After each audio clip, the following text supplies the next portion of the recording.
and watching you do that." The side door of the RV ripped open. A short, dusky kid, who Amy remembered was called Fredo, leaned in and said to Josh, "Did you hear?" I couldn't hear anything over her. "Outbreak inside the Reaper Command Center. All hell broke loose. There was an explosion. The building's on fire. All their containment breached. Infected pouring out of their holding area. Holy shit. Ogza says fire trucks headed one way, then 10 minutes later, Reaper were going the other, pulling out, leaving the green zone, leaving everything. They're pulling out of undisclosed." "Looks like it," Amy said. "So what does that mean?" Josh said, "It means all the manpower is now devoted to keeping anyone from leaving the city, and anybody left behind is now on their own." Fredo said, "Ogza put out a call for assistance, anybody and everybody with a gun. They said this is about to go from a Class 2 to a Class 3 zombie outbreak." Amy said, "Is a Class 3 the one where you guys actually do something?" Fredo said, "They said they can get us inside the city. They got friends on the cordon, but that's only until the feds change the guard rotations." Josh hesitated, studying the ridiculous collection of guns on the wall. Finally, he said, "Tell everyone it's a go. The feds shit the bed, and now it's up to us. We roll in 30 minutes. 3 hours until the massacre at Firth Asylum." John couldn't help but notice that while all of undisclosed appeared to be the aftermath of a post-Super Bowl riot in Detroit, if you had woken up in Dave's neighborhood, you wouldn't have noticed any difference. Same old busted windows and same months-old trash bags sitting on porches. John found this comforting. The big change, of course, was where Dave's little 1,100-foot bungalow had previously stood. There now wasn't much of anything, just a floor supporting the black frames of 2 burned-out walls and piles of wet, charred debris, blackened drywall and 2x4s and roofing and gnarled wiring. John really didn't feel anything about this, one way or the other, and not just because he had been the one to burn it down. John didn't get sentimental about houses. Maybe it was because he bounced around so much as a kid, thanks to 3 different divorces, but he liked to think it just made more sense to not get attached to things. The memories didn't get burned up with a house or transferred to new owners if it got sold. A house was just wood and nails. Falling in love with a house or a car or a pair of shoes, it was a dead end. You save your love for the things that can love you back.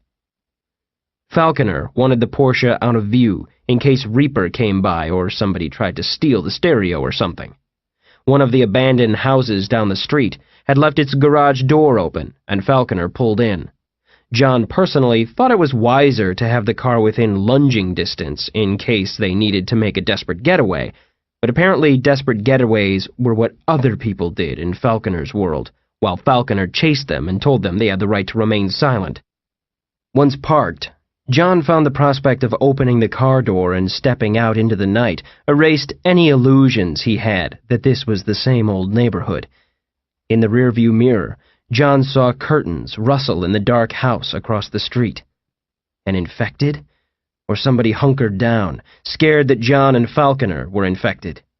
Who knows?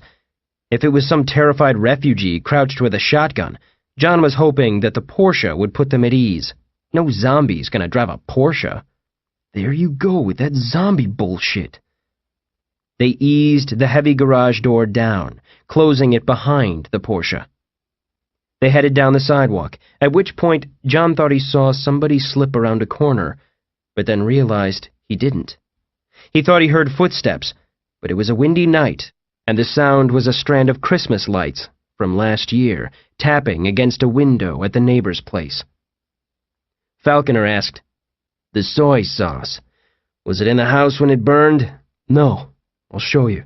John was afraid Falconer would say, "Great, I'll wait here." But instead, Falconer led the way, striding into Dave's yard like a man with a huge gun. Falconer glanced this way and that, alert but not scared. John followed and made his way around the yard to find the tool shed hadn't burned. It was also still unlocked from when he'd grabbed the chainsaw the day everything went to shit. He reached inside and grabbed a shovel. He tossed it to Falconer. The sauce is in a little silver container, about the size of a spool of thread. Inside is a really thick black liquid. When we find it, don't open it. Not only will the shit kill you if it gets on your skin, but it will come after you. Have you seen the Blob? It's like that, only tiny. And when you say it'll kill you, you mean me, because you can handle it for some reason. Yes, you'll see. Uh-huh. And judging from the shovel, I assume you buried it? Yeah, around here somewhere. Don't look at me that way. I need you to do the digging. You'll see why. It's not deep. Now, the container is somewhere here in the backyard. I know where, but I'm not going to tell you. I want you to walk to a random spot, what you think is a random spot anyway, and dig down about a foot. Falconer didn't move from where he was standing. He plunged the shovel into the dirt right in front of his feet. 3 scoops, and then, look, right there. Falconer looked down, and in the moonlight saw the glint of brushed steel poking out from the mud. All right, how did you do that? I didn't. It did.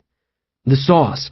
When we buried it, Dave just threw the shovel like a javelin and said wherever it landed, that's where we'd bury it. That's where it landed.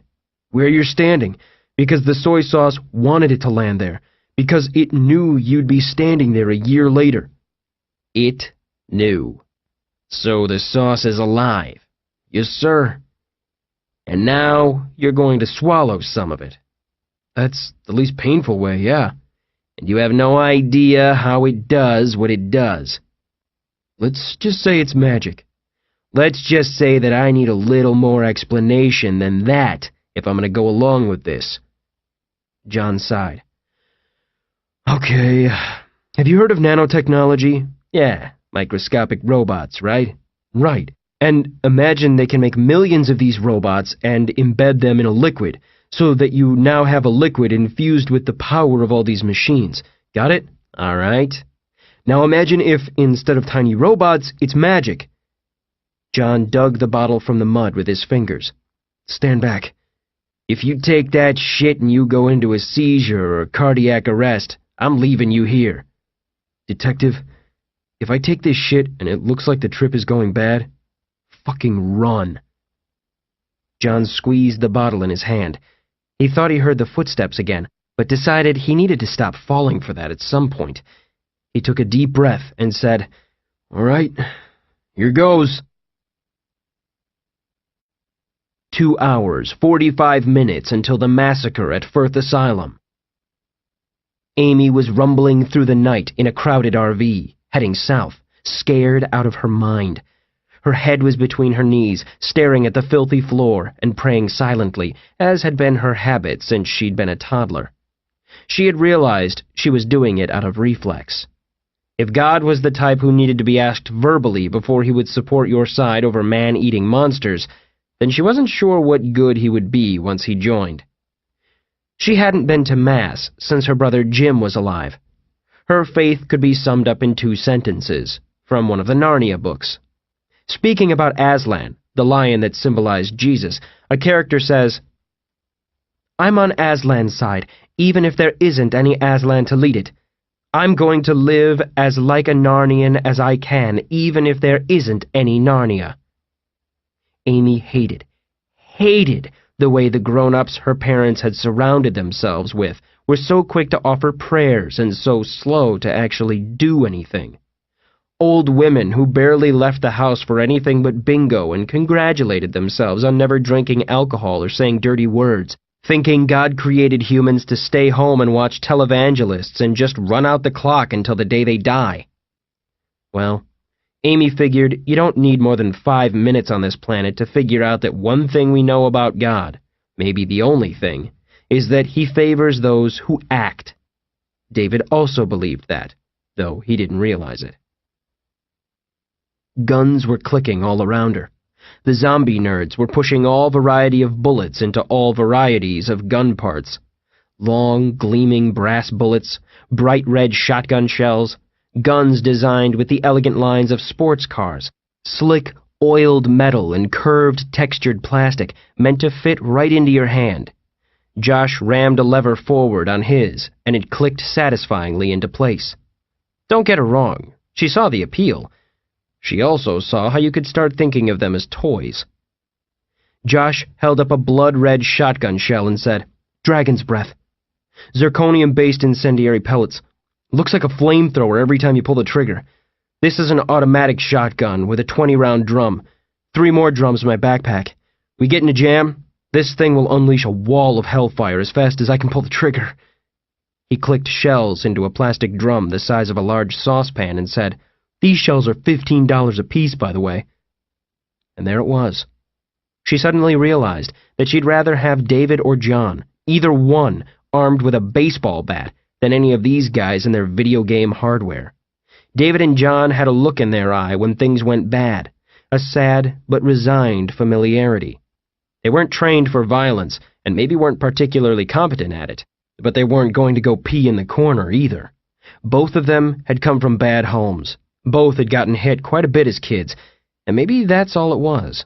Maybe they just understood something about the world and were more ready for it when things took a turn. She didn't see that look in any of these suburban kids. A couple of months ago, Amy had come to stay with David over the long Labor Day weekend. Around midnight on Friday night, a crazy guy started showing up. He knocked on the door and said he had a pizza. They hadn't ordered one, and he handed them this filthy pizza box, like something he dug out of the trash. David opened it, and it had dog poop in it. They called the police, but the guy was gone when they got there. The guy came back Saturday night. This time, the old pizza box had a dead squirrel in it. David threatened the guy, slammed the door in his face. The guy comes back at 2 a.m, another pizza box. David doesn't even answer the door, just calls the police again. Again, no sign of the guy when they get there. Around 7 p.m. on Sunday, the crazy guy starts showing up once an hour. If they didn't answer, he'd stand there and ring the doorbell over and over and over. The third time, David goes to the door, and this time the guy says something to David through the closed door. Whatever he said, it made David open the door.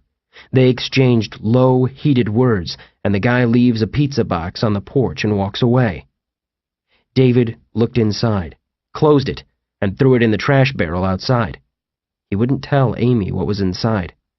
As the man drove away, David yelled, "You ever come within 100 feet of her again, and I'm going to tear your throat out with my teeth!" Only there were a lot more curse words. But the guy did come back, at 3 a.m, to their bedroom window.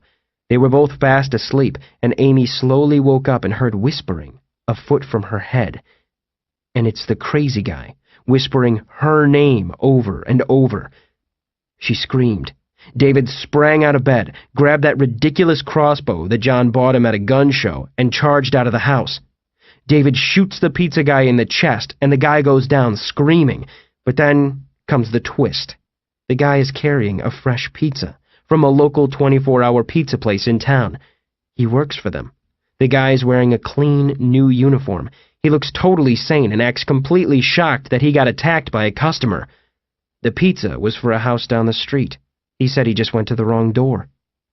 After all of the legal craziness, with charges filed by the guy and talk of a civil suit for his medical bills, Amy asked David what they'd do if the guy came back some night, in crazy mode. David's answer? "I hit him someplace where I know it'll be fatal." And he would, even if it meant jail. He would do it for her. A kid in the back was trying on a pair of night vision goggles. There were 8 people packed into the RV. Fredo was driving. About 150 people counted themselves among the zombie response squad when the wave of zombie panic hit the university. 7 answered the call when it came time to actually meet the threat. All of them piled in the RV with Amy, clacking the mechanisms on their guns. Amy was scared out of her mind, but she would push through the fear and finish this, and she would have to hope the men sitting around her would do the same. Amy had read the Lord of the Rings trilogy 4 times, and was starting on her 5th. There was a bit she had memorized when the Ents were marching off to war against seemingly impossible odds. All odds probably seemed against you when you were a big, ridiculous walking tree. It was running through her head now, and would keep looping from now until they arrived at undisclosed. "Of course it is likely enough, my friends, that we are going to our doom, the last march of the Ents. But if we stayed at home and did nothing, doom would find us anyway, sooner or later." Yes, Amy had long ago made peace with the fact that she was a huge flaming nerd. Soy sauce. John twisted the silver bottle. It separated in the middle along a seam that was invisible when it was closed. He didn't open it all the way. He'd learned that wasn't always wise if the soy sauce was awake. A thin black stream leaked out from the crack. It looked like a length of heavy black string had come unspooled. John laid his index finger under the stream to catch it. Then several things happened at once. First, the shuffling footsteps John thought he had been hearing got louder and faster. They had a hollow tone, like someone stomping around on the floor above your apartment. John and Falconer both spun, looking for the source.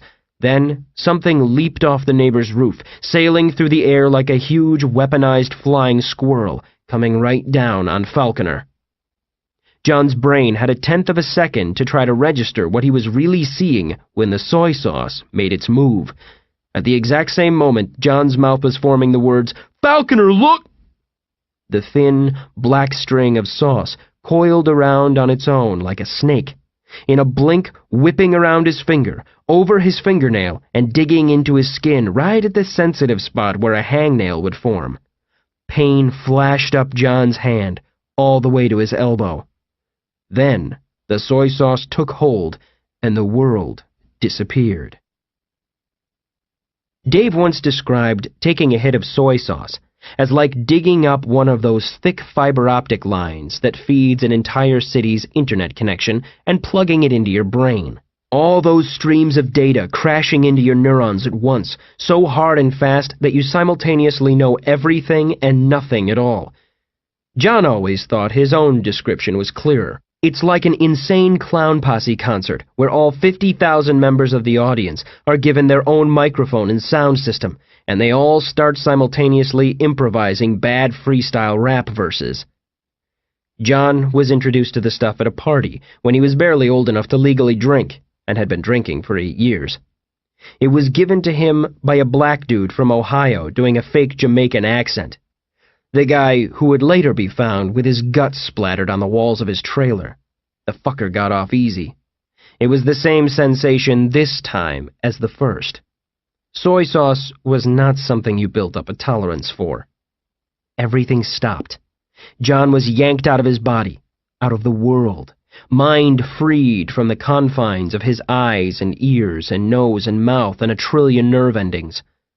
A wash of alien sensations crashed over him like being naked at the bottom of a frantic orgy involving everyone in that Star Wars cantina scene. John found that he was suddenly somewhere else. He was standing among bombed-out buildings, avalanches of brick and wood and glass flung across streets, weeds growing up through cracks in the asphalt. He had leaped forward in time. He didn't know how much. He looked around, or rather, his view panned around as he didn't seem to have eyes to look with. Devastation and broken structures littering the landscape into the horizon and beyond. He saw that the rubble was crawling with life, small, skittering things. John walked, or rather, his view floated toward the remains of a shattered church. A rotting human head crawled across a pile of ragged concrete, the legs of a parasite jutting below the jaw, the parasite wearing the moldering skull like a hermit crab shell. Another head trundled by, then another. Then another set of spider legs skittered by, this time trailing a tangled wad of guts. They were everywhere. John looked around, again without turning a head or a set of eyes, and saw the streets were littered with broken and charred corpses, flies buzzing over spilled guts. The head of an old woman, eyes having long rotted out of their sockets, the skull bearing a blunt trauma wound, came wobbling by. The parasite inside opened its mouth and emitted that bone-rattling shriek. A moment later, a second head and parasite came trundling behind it. They started humping. Then it was gone. John yanked back across time, and now he was in the sky, trees and homes whipping by underneath him. He saw rows of military trucks forming thick layers on either side of a fence, the cordon circling city limits. He flew away from it, zipping up the highway. Suddenly, he was inside of an RV, and there was Amy, sitting with a bunch of dudes carrying guns. She was sticking her hand in a box of Golden Grams, eating them dry like they were potato chips. John tried to speak to her, but of course, he wasn't really there. Focus. Focus on getting back. And then the world was twisting and flowing around him, the scenery stretching past until he found himself back at Dave's burned-out house, back in his own body, staring at Falconer and the unholy thing that had jumped down at him from the rooftop above. The scene was frozen before him. John saw that the leaping monster was transforming grotesquely in midair, Falconer still not having so much as tilted his head up to see it. The leaves at their feet were no longer blowing, and the world had gone utterly silent. Time had simply stopped. John looked down at his hands and realized that he could move his fingers, realized that time had not stopped for him, but only the rest of the world. John took a tentative step, found that he could move with no problem. Then he looked around, put his hands on his hips, and in the stillness said, "Huh." This particular thing had never happened to John on soy sauce before, but that was par for the course because the same thing never happened twice. Out-of-body experiences, time travel, interdimensional travel, invisibility, yes. Stopping time? No. He'd have to tell Dave. If he remembered, that is. Unfortunately, the godlike status you sometimes achieved under soy sauce, however briefly, was kind of like the boost in sexual confidence you got from beer. Nice while you're in the moment, but the next day, you don't remember shit. He tried to get over the initial shock of what was going on and assess the situation. Who knew how long the effect would last, and when time would suddenly burst forward again? Falconer was frozen in place, 10 feet in front of John, a statue that looked like it was built to pay tribute to good style and bewildered expressions. Suspended in midair 2 feet above him was a monster. John could kind of see where it had been a man once, before the parasite did its work, but it took a few minutes. Wait, did it? Did minutes exist? The creature's arms and legs both were spread straight out, so that the limbs and torso formed a sideways H. Along the arms and legs both were sharp, pointed protrusions of bone, so that the limbs were serrated like a knife. It was easy to see its method of attack. In a half-second of real time, it would wrap the limbs around Falconer's neck and torso, and with one brutal squeeze, leave him in 3 distinct bloody chunks. There was no time for Falconer to react. He was simply not going to survive the attack without intervention. John walked toward him and thought the ground felt different. It took him a moment to realize that the grass wasn't bending under his feet, like he was walking on titanium astroturf. His shoes were sticking with each step, where blades of grass were pricking the soles like needles. John went to grab the shovel from where Falconer had stabbed it into the ground and realized he could not move it, not even to wiggle it back and forth. So it was like that. Time was frozen, but it was truly frozen. John couldn't actually impact the world in any way. He couldn't kill the monster or even push Falconer out of harm's way. Well, shit. What good was this? Actually, he could find out if Dave was alive. No, he couldn't leave here. At any moment, the soy sauce could wear off. Time could resume and Falconer would be on his own to deal with the creature swooping down on his head. Or, rather, not deal with it. He likely wouldn't even comprehend what was happening before his severed skull was rolling in the dead leaves of Dave's yard. The man was good, but not that good. And so the venture with soy sauce had all been a big stupid waste. Getting out of the asylum building, coming here, all of it. When things returned to normal, Falconer would get splattered, John would be on his own, and he would be no closer to fixing things than he was the moment he woke up hungover in the frat house earlier. Well, whatever. John walked over next to Falconer and positioned himself behind, with his hands on Falconer's back. John leaned forward, all of his weight on the man's back. Falconer did not move, of course. It was like leaning on a bronze statue. So that at the moment time returned to normal, Falconer would be shoved instantly out of harm's way. At the same time, John would fall to the ground, and hopefully this would thwart the monster long enough that they could do something. John waited. And waited. Time remained frozen. A couple of hours, later, John was sitting on the prickly, petrified grass in front of Falconer, annoyed, wondering precisely how long he should babysit this situation instead of striking out and trying to do something else. Finally, he got bored and made his way to the street, walking toward the hospital quarantine. What else was there to do? John walked through Dave's neighborhood and out into the life-size, undisclosed diorama. At one point, he painfully banged his shin on a discarded newspaper that was in the middle of being blown by a gust of wind when time stopped. There were a few stationary vehicles on the roads, not many, with the curfew. John figured the uninfected were living the life of refugees in a war zone, hunkered down with the kids in the basement, hoping that the sounds of all hell breaking loose on their block wouldn't be followed by the sound of their front door getting smashed in.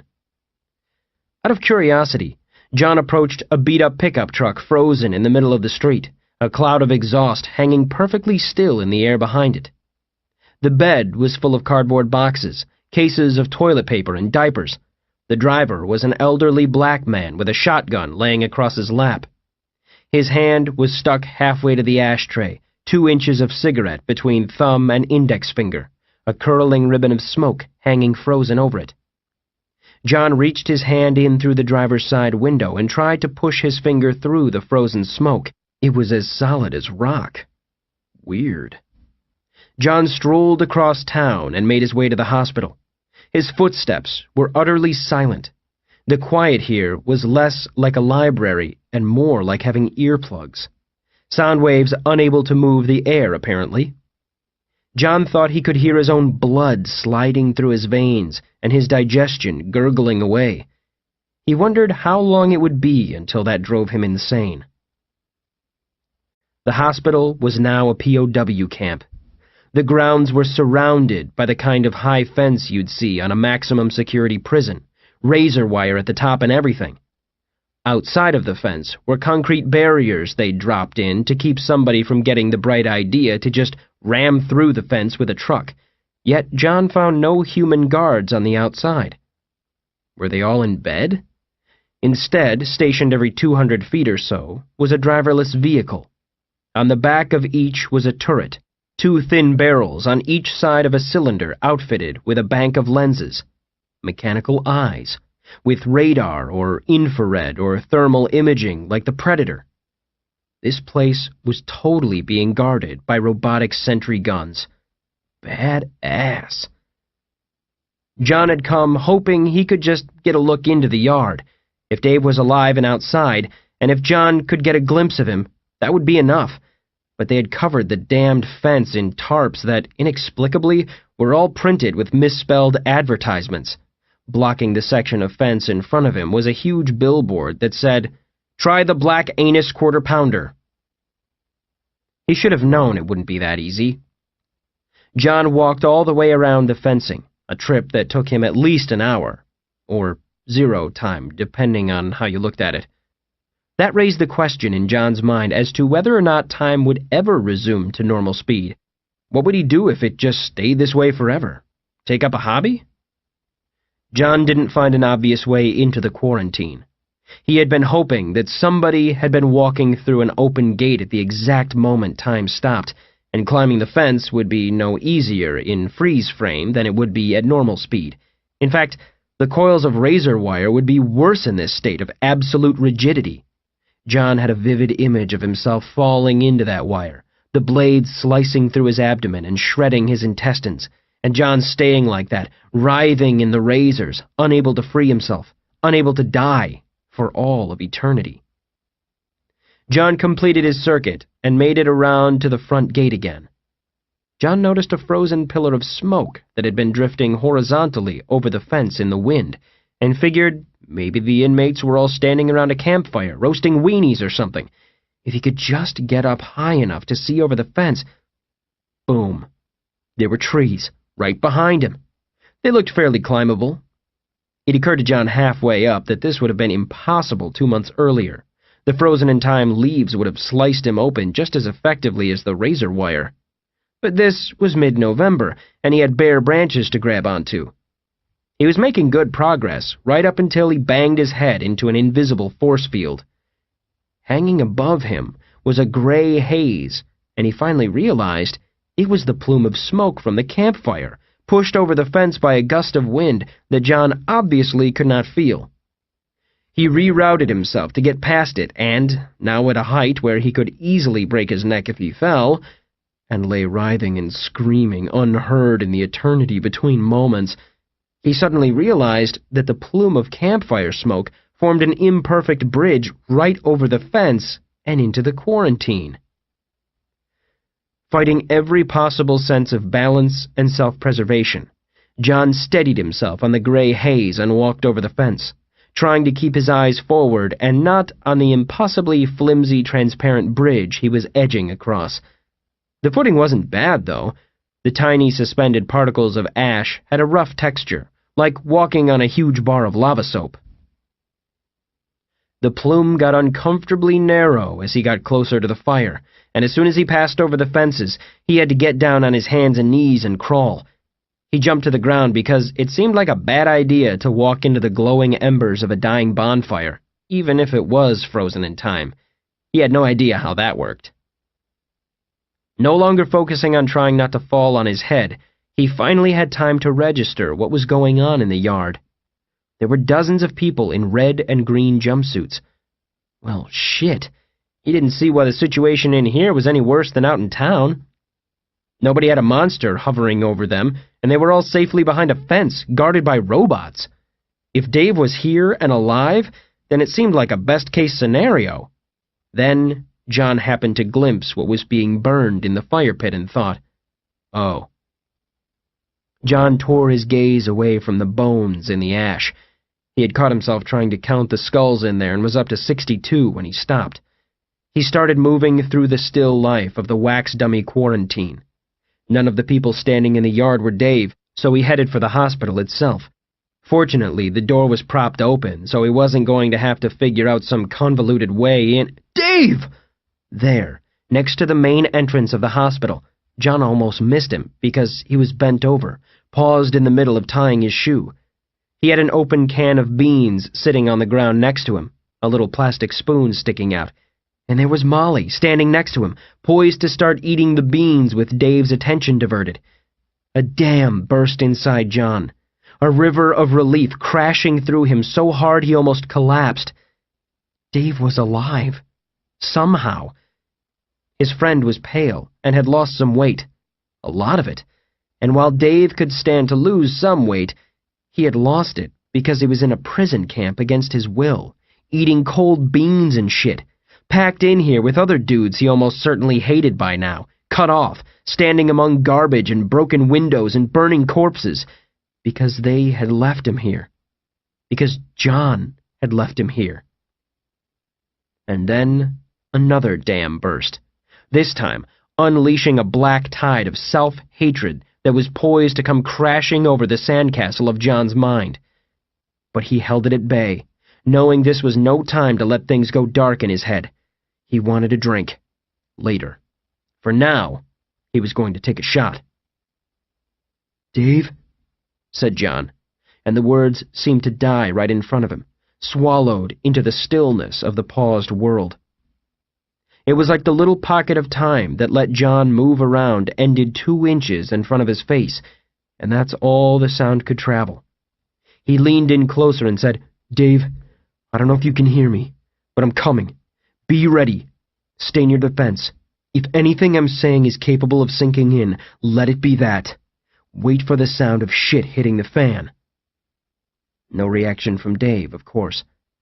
John tried to think of something else that could be accomplished while he was here, but he imagined time suddenly resuming while he was standing here, so that the end result of the whole project would be that he was now trapped inside the quarantine with Amy out there trying to rescue both of them. Falconer would be in several bloody chunks. John headed to the smoke bridge, followed it back over the fence, and nearly killed himself trying to transition from the solid smoke to the tree branches. But he eventually made it to the ground, landing with a jolt on the immovable grass, and started making his way back to Dave's house. John's route took him past the asylum, the main building now with a huge hole in the side that was leaking smoke, and then he saw something that almost made him shit himself. Shadows. Walking shadows. This was no trick of the light. These were bona fide shadow men, just like he'd seen in the hospital security video, just as Dave saw in his bathroom recently, just as random folks around Undisclosed had been reporting off and on for as far back as written records were kept. And they were moving. The former Firth TB Asylum and now former Outbreak Command Center for Reaper was filthy with the shadow men, moving, twisting through the air, not frozen like everything else. One thing John knew about the shadows is that they were unbound by time, which is what made them unspeakably dangerous. Well, that and the fact that they were assholes. John ran. He made it 2 blocks before he took a bullet to the shoulder and spun to the ground. That's what it felt like, anyway. Something had torn open his shirt and left a red gash underneath. He scrambled to his feet, looking around for a gunman. Finally, he looked back the way he came and saw his assailant. A moth, frozen in midair, tiny, fragile, yet utterly unmovable. John pressed on, toward Dave's house, slower this time, glancing back over his wounded shoulder for trailing shadows. Back in Dave's yard now, which was unfortunately exactly how he'd left it, with a deformed motherfucker swooping down on Falconer, ready to saw his body into pieces. This was incredibly frustrating. He had as long as he wanted to form a plan, but since the only thing he could move was his own body, this advantage amounted to nothing more than the ability to throw himself into the monster's jaws instead of Falconer. Even now, he saw how stupid his idea had been earlier, to try to just shove Falconer out of the way. They'd both wind up on the ground, with the beast on top of them. All he'd be doing is supersizing the monster's lunch. John wondered if he had stuffed a weapon in his pocket before he froze time, if he'd be free to use it. After all, his clothes moved with him. Ah, there we go. He did have something. From Falconer's point of view, John stood in front of him and started to open his little silver pill bottle. Then John got a momentary look of panic on his face, shouted, "Falconer, look!" and suddenly blinked out of existence. At the exact same moment, a growling, shrieking, inhuman mass of thrashing limbs fell onto Falconer's back, flinging him to the grass. Falconer rolled over and whipped out his sidearm in one motion. What was in front of him was a spastic tableau of absurdity. A grossly deformed, once-human monster was rolling around, howling in frustration. It had 4 jagged limbs full of huge white teeth that it was trying to whip through the air to slash anything in the vicinity. It couldn't, though, because it was restrained by lengths of cloth that knotted the limbs behind its back like handcuffs. Standing over this flailing, shrieking beast was John, in tiny black jockey shorts, screaming, "Yeah! Fuck you! Fuck you! Fuck you!" Falconer kicked away from the monster and got to his feet. John looked at him and yelled, "What are you waiting for? Shoot him in the mouth!" The word mouth could not be heard over the gunshots. A minute later, John, heart-pounding and breathless, untied his pants from the twitching beast and pulled them on. Falconer was reloading. Falconer had put 6 bullets in the creature's maw, but John had no idea what it took to kill a spider. The only one he'd ever successfully killed was the one he drowned with the turkeys. Glancing nervously at the creature, John suddenly remembered the real reason he had made Falconer bring him here. He said, "The box." "What?" "The green box. Get it out of the tool shed, and let's get the hell out of here." Falconer ran to the shed and said, "Not here." "Shit! They took it. No, wait. Dave put it in the trunk of the caddy while I was burning the house. We have to find it. What would they have done with an abandoned car? We left my Cadillac at the burrito place. If it was blocking traffic, they'd have impounded it. Maybe, who knows? Why do we need the box? Trust me, we need it. Or rather, we need it to not wind up in the hands of somebody else. Oh, wait, damn it!" "What?" "It just occurred to me that I could have written Dave a message on a wall using my own shit." Falconer didn't ask for clarification on this. He just jogged down toward the garage that held the Porsche, with John in tow.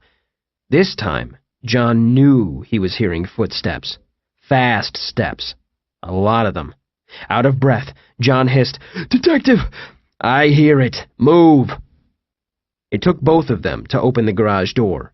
It was old and the springs were busted, which meant it was heavy as hell without the lift system to help.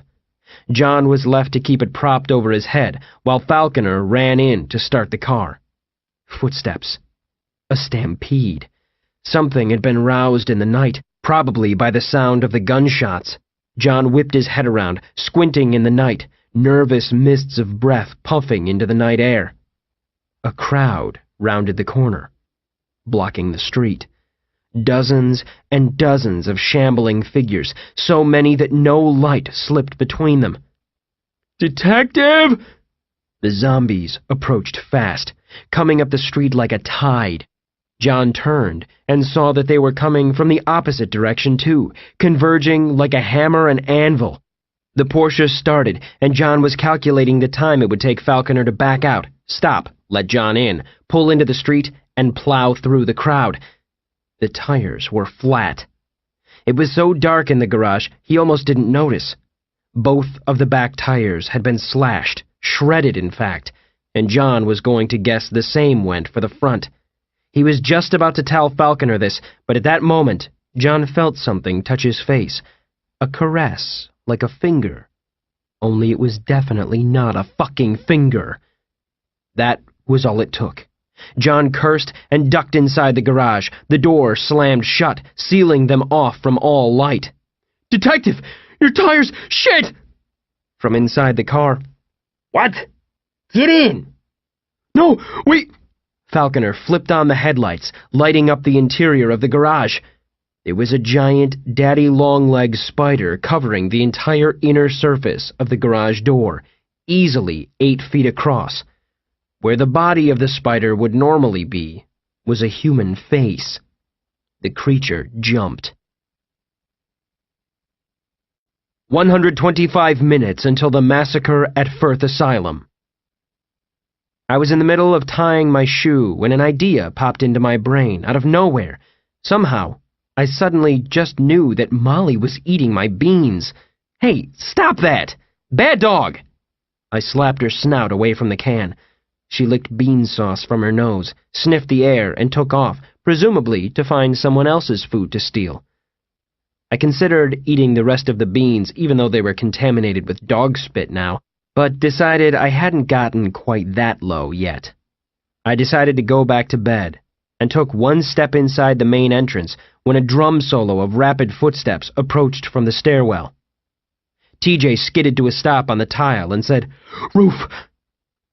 I thought he had barked at me, but he headed for the stairs, and I followed him all the way up. 24 people were up there, lined up along the ledge like pigeons. Hope met us as soon as we stepped out of the roof access door. She grabbed my elbow, pulled me to the edge like she was going to toss me over. She leaned close, pointed, and whispered, "Look, that's the boom we heard earlier." I said, "The asylum." From behind me, TJ said, "Now you see all them headlights, looking like it's rush hour in Atlanta? All them vehicles heading off to the north? That's Reaper bugging out, heading for the highway." "Perfect. Let's break out of here." "I wouldn't use the word perfect. Means the situation out there has gone so much to shit that a few hundred men with body armor and assault rifles decided it's not safe for them. Plus, I don't see any reason they'd take the rest of security offline. If anything, they need it more, right? I bet tomorrow instead of 2 of them UAVs up there, they'll have 6 or 10. On the other hand, I said, if they're just giving up containment of the quarantine, that means somewhere right now there's a table full of guys with medals on their jackets trying to figure out exactly what type of bomb you need to vaporize several city blocks. And what would be a cool name for the operation? Something like Operation Cleansing Dawn. Damn, man, that's a good name. I'd feel proud to get burned up in something called that. You seriously don't think that option's on the table? I don't know, man. I didn't 10 minutes ago. I said, don't take this the wrong way, but we're all gonna have to make our own decision here. Me? If I can get my dog to help me figure out how to get out of here, I'm going. And I mean tonight, if at all possible. Cover of dark while they're good and confused out there. Uh-huh. So you wind up on the other side of the fence, and then what? You're out on the streets, unarmed? You think you just show up at Wally's tomorrow and clock in like nothing ever happened? Like I said, do what you want. But for me, the choice between inside and outside a cage is no choice at all. God damn, I would not miss the stairs in this place. 100 freaking stairs to get to the roof, and it somehow seemed like even more to get back down. I had gotten down 92 of them when, from below me, Hope screamed. When TJ and I got to the bottom, we found Hope staring terrified at Molly. The dog had something long and horrible and meaty in her jaws. It took me a moment to register that it was a very fresh-looking human spine. Damn, she was hungry. 120 minutes until the massacre at Firth Asylum. John was screaming and trying to run directly through the garage door, hoping to smash through it like the Kool-Aid Man. The daddy-long-legs creature landed on top of the Porsche, wrapping its legs around the entire body of the car. Falconer was paralyzed by fear for a whole 0.5 seconds before he screamed, "Get down!" and reached over the roof of the car with his automatic. He squeezed the trigger and filled the closed space with lightning and thunder. Chunks flew off the monster, but it held on. "Move!" John saw the rear lights flare up on the Porsche not 6 inches from his face. He threw himself out of the way as tires spun and the Porsche smashed backward through the garage door. Huge slabs of rubber flew in every direction as the Porsche flung off the ruined remnants of its tires. The car hobbled backward down the driveway, off into the grass, through a mailbox, and into a shallow ditch full of dead leaves. Immediately, John registered good news and bad news. The good news was the spider was gone. The garage door had scraped it off. The bad news was that he and Falconer were dead. The street was full of zombies. Fast zombies. The shadows were thick with crouching shoulders, tensed limbs, and crazy eyes. The Porsche spun out helplessly, bare rims trying in vain to dig their way out of the muddy ditch. For some reason, this was the moment the little flame of hope inside John blew out. Everything inside him was oddly cold and dark and calm. The crowd washed in, swarming the Porsche. Detective Lance Falconer was yanked roughly from the car like a toddler and dragged away. It was all happening in silence for John. The desperate screaming and cursing and everything falling apart. John had time to think, I am not the star of a zombie movie. I am the guy in the background who gets eaten in the first montage, when he was bear-hugged from behind. 8 thin, horrible arms wrapped him up from neck to ankles, squeezing the breath from his lungs, cracking ribs. The spider's shriek filled the world. This audiobook has been broken into multiple parts to make the download faster. You have reached the end of a part, but not the end of the complete audiobook. So please check your library for the next part of this audiobook. Audible hopes you have enjoyed this program.